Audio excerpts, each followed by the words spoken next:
Good evening. It's Friday, January 10, 2020 here in Cebu City. I'm Cherry Ann Lim, and here's all you need to know in NewsBits tonight.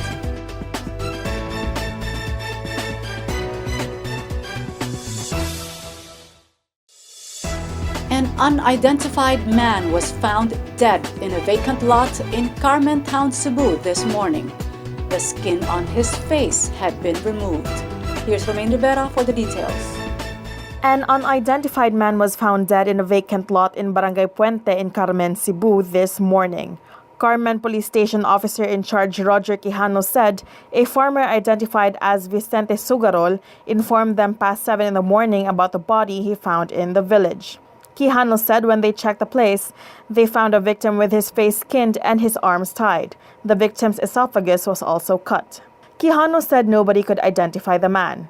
Residents in the area believe the victim has a mental disorder, as they see him loitering on the street wearing only his underwear. The Carmen and Mandaue City police are now investigating the incident to determine whether it is related to the cases of Trinidad Batucan and Christine Lee Silawan, whose faces were also skinned.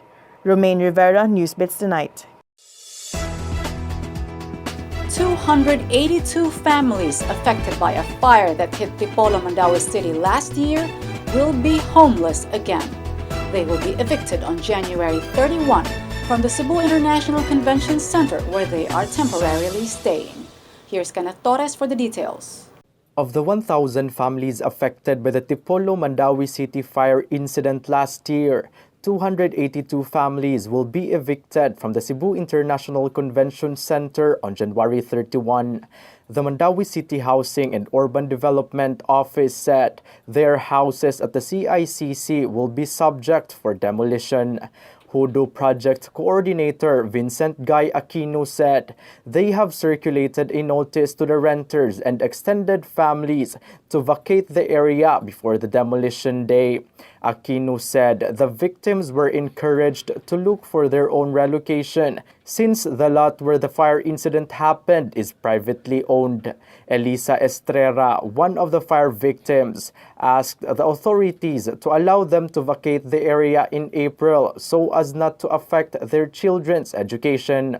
But Aquino said the victims were already advised last September during the distribution of their financial assistance.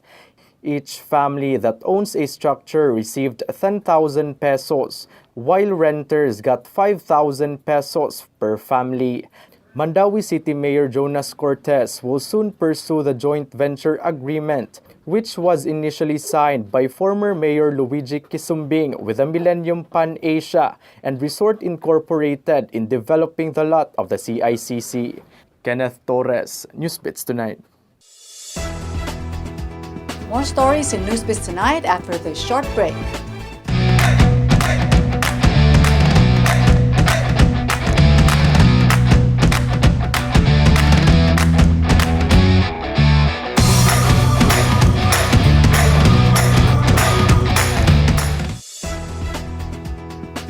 Disputes over boundaries and concerns over property ownership are the top challenges that barangay chiefs face in the implementation of the road clearing operations in their barangays. Here's Nico Tubo for the details.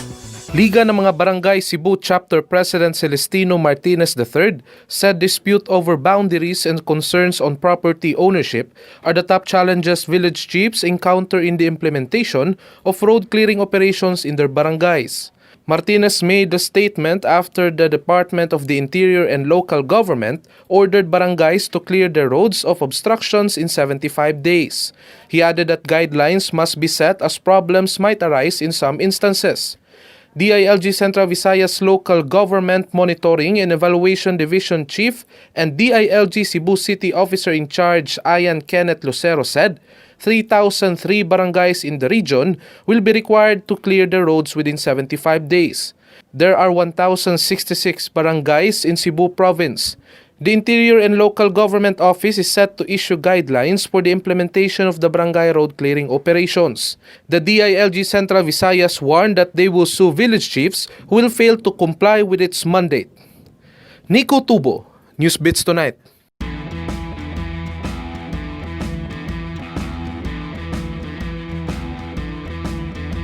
For the latest in sports, here's Kenneth Torres. Even without Joel Embiid, the Philadelphia Sixers rallied to beat the Boston Celtics 109-98 in the National Basketball Association Friday morning. Embiid was out of the game due to a surgery for a torn ligament in his left-hand finger. Mike Scott slid into the starting rotation along with Al Horford, Tobias Harris, Josh Richardson, and Ben Simmons. In the fourth quarter, Furkan Korkmaz buried a late three-pointer that stretched the Sixers' lead to 4 points. Horford also converted a three-pointer to get a 7-point lead against the Celtics. The Celtics fired back and pulled to within 2 points, but the Sixers utilized a 9-0 run to put the game away and improve to 18-2 at home. Richardson scored 29 points and Simmons had 19 points for the Sixers. Sixers and Celtics will take a showdown against Dallas Mavericks and New Orleans Pelicans respectively on January 12. Kenneth Torres, NewsBits Tonight. To get the latest, visit www.sunstar.com.ph. Follow us on our YouTube channel and official social media accounts on Twitter and Facebook. I'm Cherry Ann Lim. Good evening.